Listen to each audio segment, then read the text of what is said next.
Motivasinya sebenarnya dari tahun pertama waktu saya di Persepam. Oh, sejak pertama kali ke Indonesia sudah ada kepikiran pengen mualaf? Karena saya lihat teman-teman pergi sholat, mereka tenang, santai. Jadi itu saya lihat mungkin ada 4 di ruang. Ada perempuan semua? Perempuan semua di dalam situ? Karena sudah ada di dalam di situ, ya udah saya lepas saja. Pasrah saja udah. Pasrah aja di situ. Apalagi buka puasa pakai jengkol ya. Kita makanan sukaannya jengkol.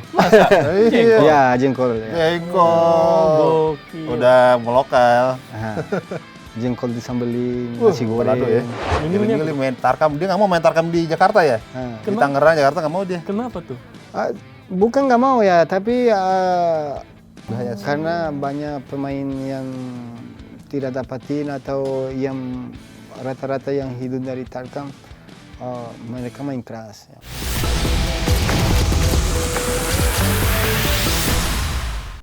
Memasuki bulan Ramadan, apa nih rasanya sebagai pemain asing Ramadan di Indonesia? Rasanya gimana, Fahri nih? Aduh, Ramadan Indonesia, apalagi ini orang luar ya. Tapi dia udah lama juga sih masalah di Indonesia. Udah lama juga ya? Lama juga. Apalagi dia baru aja memenangkan sebuah gelar.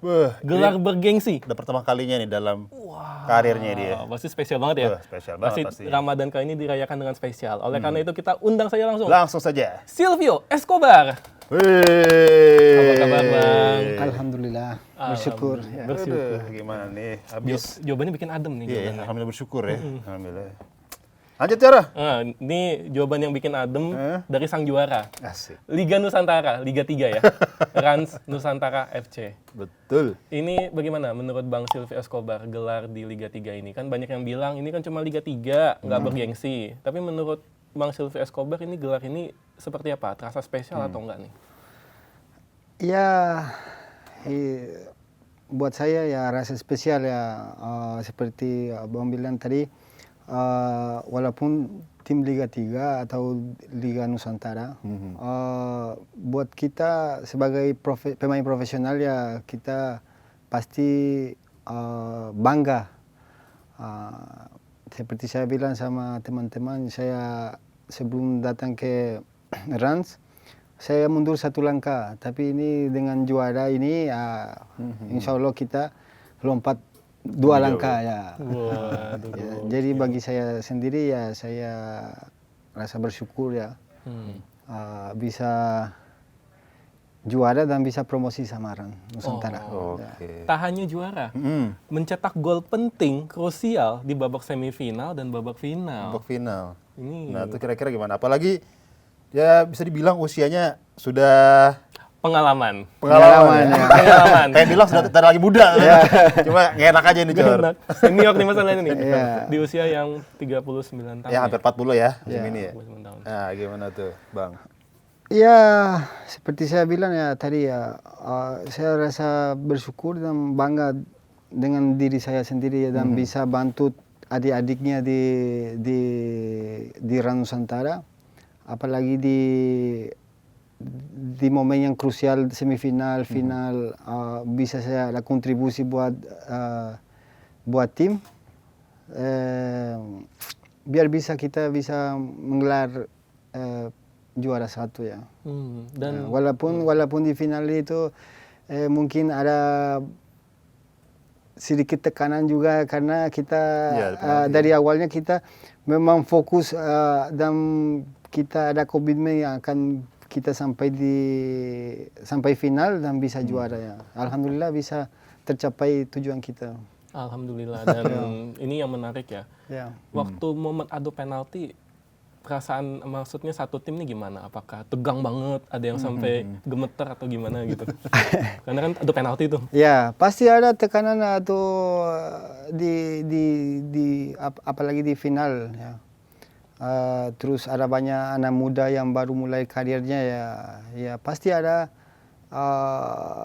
banyak pikiran di otak mereka juga ya, karena kalau kita belum pengalaman juga kan belum tahu tekanan seperti apa ya. Tapi alhamdulillah teman-teman di Rans bisa mengatasi dan bisa menang pertandingan final itu. Waduh. Oke, nah apalagi nih dia hanya tadi babak di 4 pertandingan terakhir itu ganti pelatih Rans Nusantara kan. Dari tadinya Joko Susilo ya ke Kasar tadi. Nah, itu gimana tuh adaptasinya dengan pelatih baru kan? Cuma 4 pertandingan lah itu, cuma 2 minggu tuh. Iya.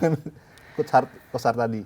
Ya itu saya bilang ya, dari awalnya kita sudah ada komitmen, kita harus karena kita persiapan lama di Rans sekitar 4 bulan 5 bulan ya. Jadi kondisi fisik sudah ada. Cuma mungkin saat pelatih diganti Joko Susilo, datang Coach Kas, mungkin mempulih mental anak-anak ya, itu ya untuk adaptasi mungkin lebih gampang ya.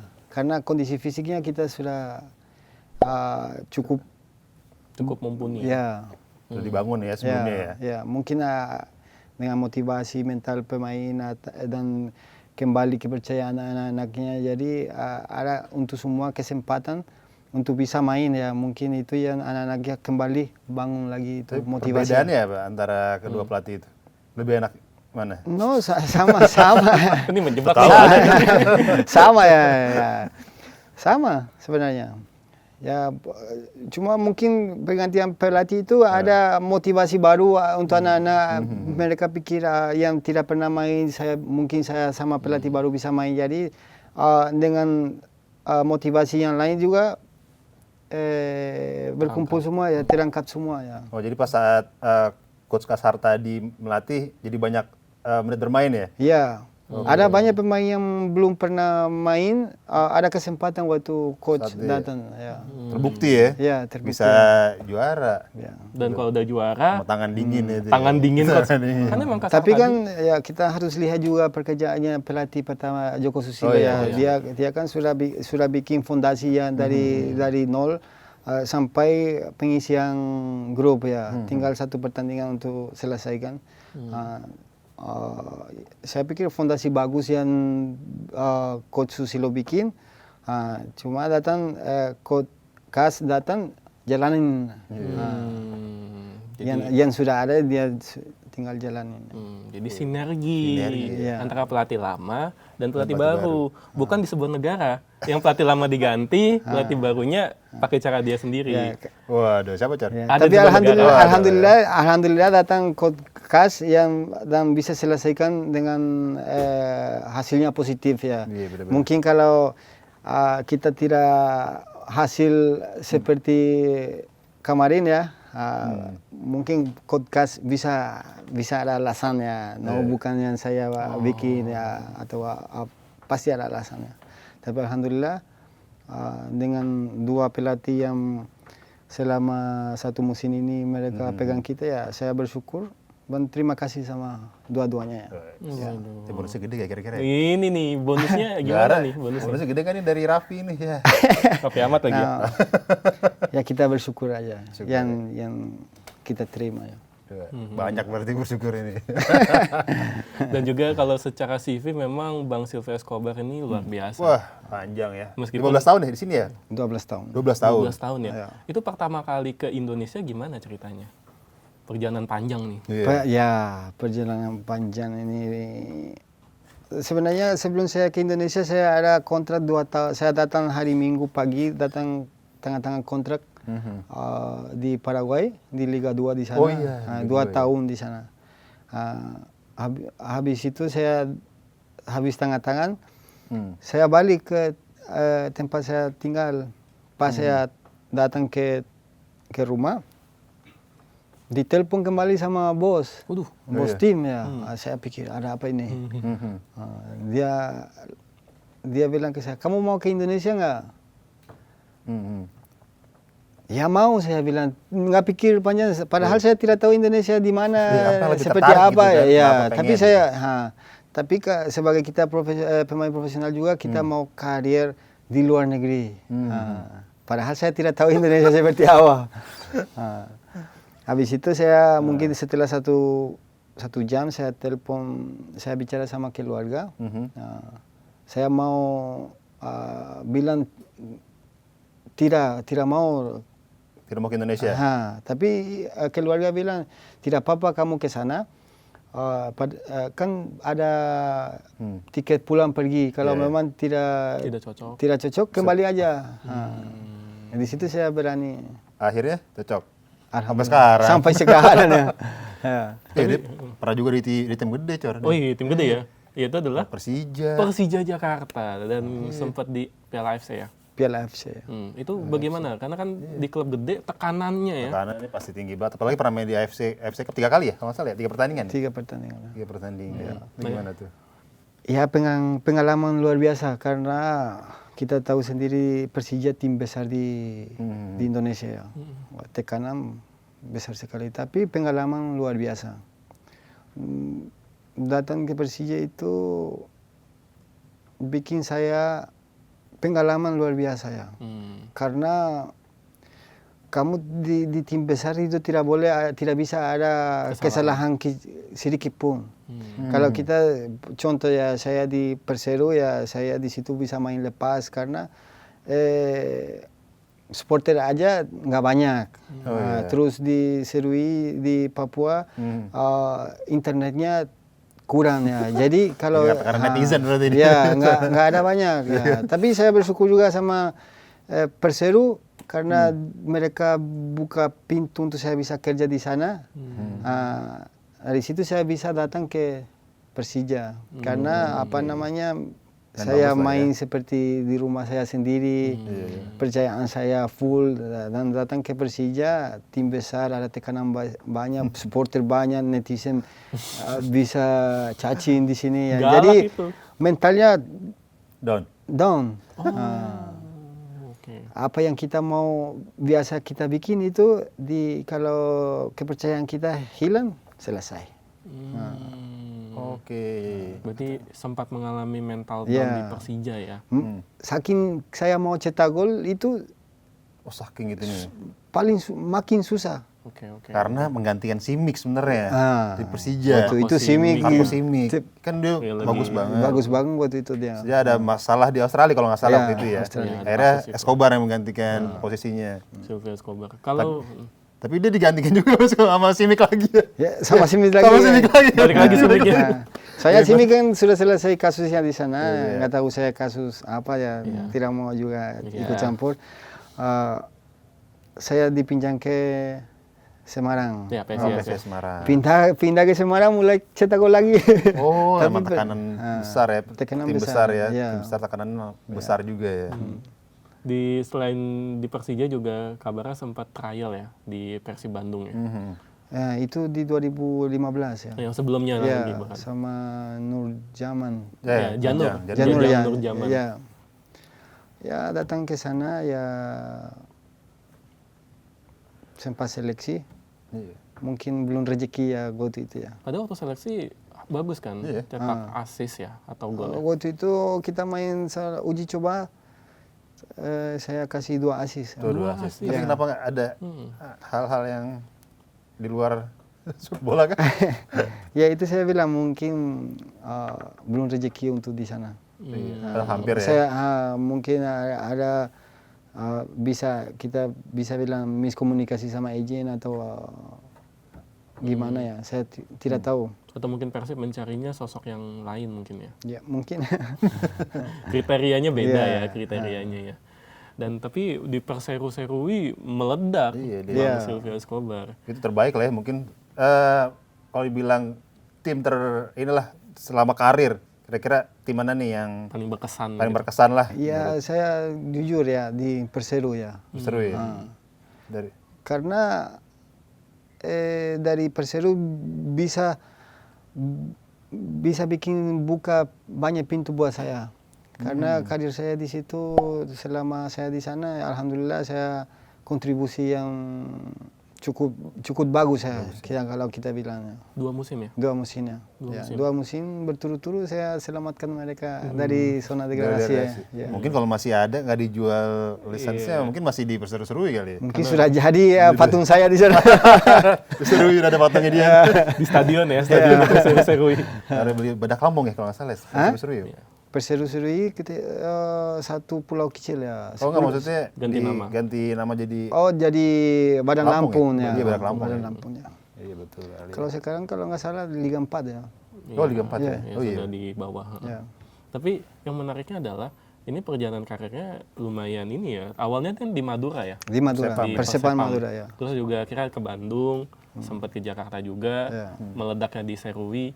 Ini kan secara culture kan Indonesia Barat dan Indonesia Timur kan berbeda ya. Beda, ya. Berbeda. Ini ada- Pernah di Aceh juga. Oh sama di Aceh juga? Persiraja. Persiraja. Oh iya Persiraja. Persiraja. Oh, ini 2021 kalau nggak salah Piala Presiden ya. Presiden. Oh, ini gokil nih dari Aceh Ujung-ujung. sampai ke Ujung-ujung. Serui ini istilahnya nih. Itu 2020 pernah juga di Medan. Oh pas Medan pernah ya 2020 ya? Iya. wow. Nah ini proses adaptasinya seperti apa nih? Yang paling sulit untuk Bang Silvio adaptasi ini? Kalau untuk adaptasinya saya di mana aja saya cepat. Karena tipikal permainan saya ya waktu saya masih muda ya. Tipikal permainan saya itu cocok dengan sepak bola Indonesia karena di sini lebih banyak fisik daripada gitu ya? teknik ya. Jadi kondisi fisik saya cocok dengan Indonesia. Jadi untuk adaptasi cepat. Jadi hasilnya juga bagus. Iya. hasilnya. Iya benar. Tinggal lama nih ya di Indonesia 12 tahun ya. 12 tahun. Dan sudah jadi warga negara Indonesia dan menikah dengan warga negara Indonesia. Tanya-tanya, Cor. Sekarang kita Sikat. sudah merdeka. Soalnya ini jauh banget ya dari budaya Paraguay ke budaya Indonesia juga kan. Nah ini ceritanya mungkin mualaf dulu atau menikah dengan warga negara Indonesia dulu? Mualaf dulu. Mualaf dulu. Berarti kita ke mualaf dulu ya. Mualaf dulu. Ya. Ceritanya bagaimana bisa Awalnya mendapatkan apa ya bahasanya? Meluk agama Islam lah ya. Iya. Muslim. Bisa jadi muslim gimana tuh, Coach? Coach lagi. Siapa tahu coach? Siapa tahu ya. Iya. Ada tahu ya. Insya Allah habis lebaran ambil lisensi. Wih, ini bocoran nih. Bocoran. Habis lebaran ngambil lisensi apa nih? B. Oh B. Oh C udah ya? Iya. Oh iya, berarti calon coach bener. Calon coach. Udah coach bahkan. Insya Allah. Waktu saya kenal sama istri saya, habis itu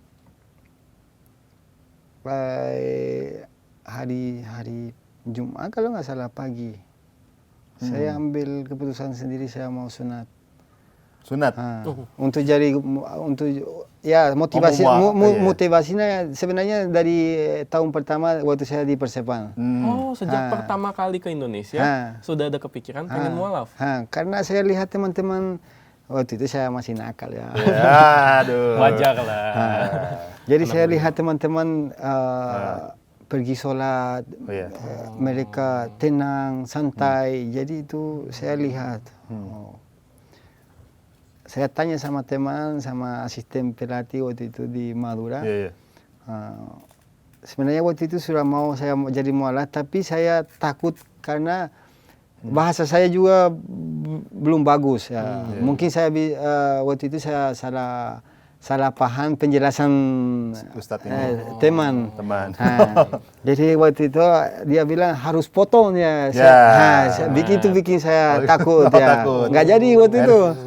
Balik saya ke Jakarta, habis kompetisi balik ke Jakarta, saya tanya sama orang Amerika Latin juga, tapi dia jadi mualaf juga.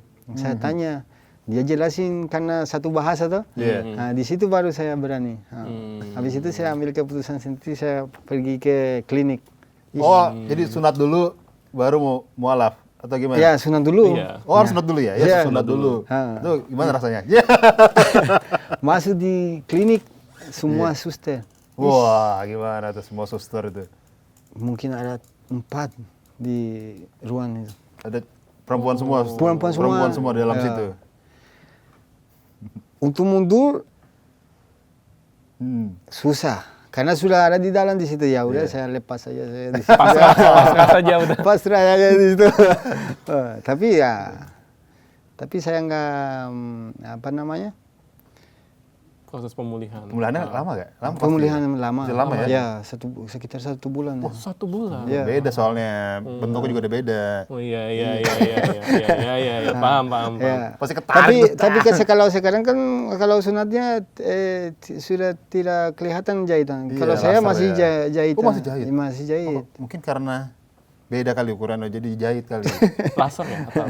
Laser. Laser. Cuma karena ukurannya jadi takutnya Ya, kulitnya itu. Ya karena usia ya. Karena usia sudah usia dewasa. Usia dewasa. Karena biasanya kan kita di usia dini ya biasanya. Di usia masih kecil udah disunat biasanya. Oh. Tapi saya nggak kecewa ya bisa bilang ya. Iya. Karena saya masuk mualaf ya. Jadi bisa berubah hidup, pola berpikiran juga. Jadi lebih damai ya. Ya. Kira-kira waktu di Madura kan berarti kan udah mulai kepikiran buat mualaf nih. Ada nggak sosok siapa teman atau mana yang benar-benar menginspirasi kayaknya? Ini gara-gara saya ngelihat dia hidupnya, iya ya sepertinya bisa menemukan kedamaian gitu di Islam gitu. Ya sebenarnya saya sendiri ya, saya lihat, saya duduk ngopi, saya lihat teman-teman. Semua ya. Ya, karena bahasa juga saya waktu itu belum, mungkin baru mulai bicara 4 bulan ya. Nah, yang ngajarin bahasa Indonesia dulu deh. Iya. Ini siapa nih kira-kira? Teman di tim atau siapa? Teman di tim ya. Oh, tim di tim. Yang selalu kasih belajar bahasa adalah pemain terkenal juga. Terkenal. Siapa itu? Janal Arif. Oh, Janal Arif. Gokil. Oh, dulu dia pernah di Persepam ya? Persepam Saat itu ya? Ya. Setelah itu Persib. Persib dulu ya? Persib Kurang. Bandung, baru Di Persepam saya kenal dia. Oh, Persepam ya? Ya pokoknya satu tim, semua satu tim. Ya. Karena posisinya sama juga kan. Sama ya. Sama ya, oh ya. Dan dia bisa bahasa Spanyol ya? Dia bisa bahasa Spanyol sedikit ya. Tapi yang sempurna dia bisa bicara itu yang adiknya. Yang di Sofian. Yang di Sofian. Ya. Oh, karena mungkin pernah trial di Spanyol. Iya, sempet soalnya. Jadi bisa dikit-dikit. Iya. Oke, ini menarik nih sama Jainal Arif. Diajarin bahasa Indonesia kata-katanya apa tuh? Iya. Yang kata-kata awalnya pertama. Kata-kata pertama ini biasanya kan kata-kata jorok tuh biasanya ya. No, tapi kalau sama Janal dia ajarin saya yang benar. Oh, yang baik-baik. Yang baik-baik ya. Contoh ini gelas. Dia bilang gelas ya. Oh, gelas gitu ya. Bukan kata-kata yang jorok ya. Ya. Jadi ya. Biasanya kalau biasa main bola baru-baru kan biasanya diajarin kata-kata yang jorok gitu. Ya. Disesatin biasanya. Disesatin ya. Katanya maksudnya ini. Tapi sebenarnya yang teman-teman lain ya. Ya. Contohnya gimana tuh? Jangan di sini ya, tidak bagus ya. Contoh tidak bagus nanti untuk anak-anak. Oh iya, betul. Pokoknya ada bahasa kasar yang diajarkan. Ya, tapi itu kan emang istilahnya apa ya? Pergaulan anak laki-laki kayak gitu ya. Iya lah, biasa ya. Iya. Kalau nggak gitu nggak laki katanya. Iya. Tapi sebenarnya biar dekat aja gitu, biar cair ya. Teman. Tapi waktu itu kan kita juga sebagai orang asing juga kita ikutin aja. Kita anggapnya lucu ya. Iya. Tapi sebenarnya tidak bagus ya. Tidak bagus juga. Ya. Diajarin bahasa kotor, tidak batut emang. Tapi setelah itu baru WNI ya? Setelah Mualaf saya nikah. Oh, nikah dulu ya? Nikah dulu ya. Nikah dulu, saya jadi WNI di 2020. Oh, 2020. Ya. Belum lama ya? Belum lama itu. Pas keluar dari Persija. Oh, Persija. Saya ke Persikabo waktu itu. Oh iya, Persikabo ya? Iya. Jadi WNI, habis itu melanjutkan karir berikutnya. Gitu. Iya. Nah ini agak sedikit mundur sedikit soal mualaf itu. Berarti kan menjalani kehidupan sebagai warga muslim ya berarti ya? Beragama muslim, Islam. Ini bagaimana menjalani ibadah Ramadan, puasa? Ya, ada apalagi puasa ya? Iya, pas nih momennya. Pas momen puasa nih. Ada kendala nggak? Terutama di awal-awal. Awal-awalnya susah. Ya? Karena kita juga tidak biasa puasa di Paraguay karena di mana ada muslim atau pasti sudah biasa. Tapi kalau buat kita susah. Awalnya puasa setengah hari. Setengah hari dulu. Enak gua itu. Setengah hari dulu ya. Habis itu ya lama-lama ya alhamdulillah. Full ya? Ya. 1 hari. 1 hari. Wow, berarti bagus nih. Apalagi buka puasa pakai jengkol ya. Kata makanan sukanya jengkol. Jengkol? Ya, jengkol. Ya. Jengkol. Gokil. Udah melokal. Jengkol disambelin, nasi goreng. balado ya. Nasi goreng ya. Nasi goreng juga suka. Suka. Itu makan favorit lah ya. Makan favorit yang pertama yang bisa cocok di mulutnya nasi goreng. Oh, nasi goreng. Iya. Karena kan di Indonesia kan hampir semua makanan pedas. Oh iya betul. Jadi nasi goreng waktu itu yang saya coba suka. Hampir setiap hari makan di Madura itu. Terus ya? Iya. Bebek kacang. Kalau jengkol biasanya dimasak apa biasanya yang paling favorit? Tadi disambelin ya. Oh, semur juga ya, semur jengkol gitu. Lebih banyak makan disambelin. Oh, karena yang suka pedes-pedes ya? Iya. Oh, kalau di bumbu kari ya. Sebelumnya tidak suka pedas. Tapi kalau sekarang kalau nggak pedas Nggak bisa? nggak enak. Nggak enak. Ya. Tapi main bola biasanya menghindari pedas itu gimana itu? Mempengaruhi ini ya? Performa nggak kalau misalnya kamu makan pedas? Bukan pengaruhi, tapi apa namanya, takutnya sebelum pertandingan kamu makan pedas bisa pengaruh di perut. Ya. Jadi bisa apa namanya? Ya, diare. Ya. Berarti sebelum tanding nggak makan pedas? Nggak boleh. Ya, sebenarnya 2 hari sebelumnya sudah tidak boleh. Oh, 2 hari ya? Ya. Oh. Berarti setelah pertandingan sikat pedas. Sikat lagi. Yang menarik. Bagus nih, bagus. Itu juga sempat ini. Nah setelah sempat dulu ya tahun 2015 kan petisi kita sempat diberhentikan tuh ya. Oh ya. Sama FIFA ya. Sempat juga katanya ikut mentarkam. Waduh, gimana tuh ceritanya tuh? 2015 ya. Saya Diajakin siapa waktu itu? Agen Agung. Agen Agung. Agen Agung pertama. Aman apa? Aman negara. Aman negara. Shout out ya buat Agen Agung ya. Aman negara dia semua. Ya. Sama dia saya kenal tarkam pertama. Waktu itu dibayar berapa? 1,5 kalau nggak salah. Terus satu pertandingan? Satu pertandingan. Ya. Kalau sekarang, apalagi pemain apalagi waktu itu tidak ada kompetisi, jadi apa? Mau nggak mau ya. Dari situ ya. Tapi lapangannya begitu, Gen, aman nggak itu? Kan Lapangan katanya keras. takut cedera kan? Sebenarnya bahaya buat pemain profesional, apalagi ya anak muda yang masa depannya cerah. Jadi menurut saya tidak rekomendasi buat mereka. Tapi kalau kita sudah pengalaman, kita juga tahu kapan masuk, kapan ambil, kapan tidak. Oh ya, 50-50 ya? 50-50 ya. Yang bahaya nggak usah ambil, karena kita juga kan di situ nggak ada jamin kalau kita betul jaminannya ya. Cedera ya. Sama katanya milih-milih, milih-milih main tarkam. Dia nggak mau main tarkam di Jakarta ya. Di Tangerang, Jakarta nggak mau dia. Kenapa tuh? Bukan nggak mau ya, tapi di Jakarta lebih bahaya daripada di luar. Bahaya. Karena banyak pemain yang tidak dapatin atau yang rata-rata yang hidup dari tarkam. Mereka main keras. Ya. Oh, mainnya lebih keras. Lebih keras ini ya. Karena mereka kalau kalah hari ini, besok rezekinya sudah udah nggak bisa main takam lagi. Sudah nggak bisa. Jadi kayak ini laga terakhir saya nih gini. Dan semua pertandingan itu final.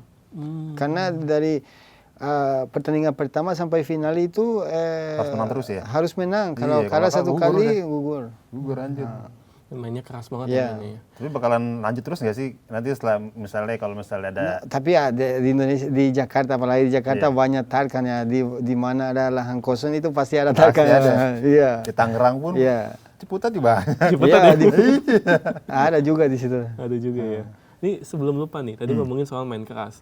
Waktu jadi pemain profesional, ada nggak klub yang mainnya keras banget nih, yang membekas di benaknya? Di Indonesia? Iya. Di Indonesia, iya. Mainnya fisik kan, mainnya kan. Tim Papua itu apa namanya, Raja Ampat kalau nggak salah. Persiram Raja Ampat. Kita main di waktu itu mereka main kandang di Jogja. Oke. Oh ya, di Jogja, ya betul. Tapi mereka tidak manusiawi. Begitu. Serius, sampai wasit takut. Dihajar? Iya, takut sama mereka, Pak. Bisa. Apalagi kita. Main kerasnya kayak gimana tuh spesifiknya? Mereka walaupun kamu jatuh itu mereka datang itu maki-maki, jadi intimidasi ya. Oh iya, intimidasi. Kan dulu kan kalau pemain-pemain mau main di Papua misalnya, pura-pura cedera, tidak mau, atau mereka kena kartu merah sebelumnya akumulasi ya. Pura-pura cedera ya? Iya. Takut pura-pura cedera. Saya tanya dulu serius, saya tanya kenapa kalian tidak mau ke sana? Jauh sekali, terus kita datang di sana pasti kita kalah. Jadi mentalnya sebelum berangkatnya mentalnya sudah kalah mereka. Kalau sekarang kan mereka tim-timnya datang di Papua ke Papua bisa menang di sana. Mereka juga datang ke sini bisa menang ya. Jadi lebih kalau nyaman dulu sama sekarang ya jauh berbeda. Banyak yang bilang dulu perseru-seru juga gitu ya kan, kandangnya seram tuh. Semua pikir kita dibantu sama wasit, tapi di sana mereka datang di sana capek sebenarnya. Dia sudah terlalu capek ya, perjalanan terus jauh. Cuaca panas sekali di sana. Panas sekali di sana. Kalau nggak kuat 20 menit, kalau kita tidak menang di babak pertama itu di sana pasti draw. Ada statistiknya nih. Iya. Karena misalnya di sana panas jam 12 jam 1 itu tiba-tiba hujan. Habis itu panas lagi. Panas dari atas dari bawah. Pusing kepala. Iya. Jadi itu yang senjata kita di sana sebenarnya. Karena memang dulu ada tim Papua Persiwa Wamena. Itu juga kuat banget di kandang tuh. Ada semusim nggak pernah tapi kalah. Di luar? Ya di kandang mereka kalah. Ya kita juga sama. Hampir semua ya tim-tim Papua seperti itu ya. Jadi kalau kita lihat ya, Perseru-Serui lah, Persipura.